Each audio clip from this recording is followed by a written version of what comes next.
أعوذ بالله من الشيطان الرجيم. بسم الله الرحمن الرحيم. ليس البر أن تولوا وجوهكم قبل المشرق والمغرب ولكن البر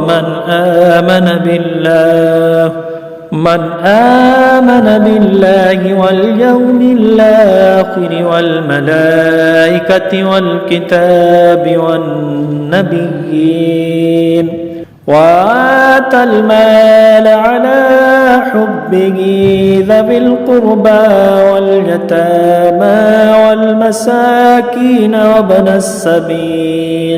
وابن السبيل والسائلين وفي الرقاب وأقام الصلاة وآتى الزكاة والموفون بعهدهم إذا عاهدوا والصابرين في البأساء والضراء وحين البأس أولئك الذين صدقوا وأولئك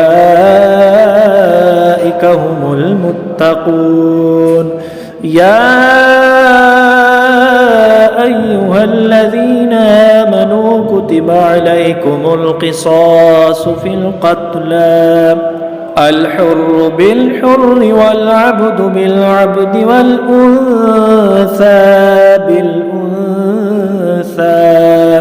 ومن عفي له من أخيه شيء فاتباع بالمعروف وأداء إليه بإحسان ذلك تخفيف من ربكم ورحمة فمن اعتدى بعد ذلك فله عذاب أليم. ولكم في القصاص حياة يا أولي الألباب لعلكم تتقون. كتب عليكم إذا حضر أحدكم الموت إن ترك خيرا الوصية للوالدين والأقربين بالمعروف حقا على المتقين.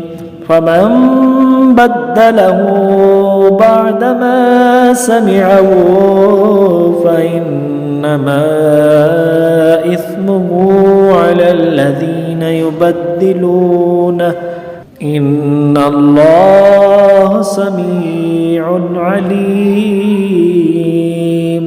ومن خاف من موص جنفا أو إثما فأصلح بينهم فلا إثم عليه إن الله غفور رحيم. صدق الله العظيم.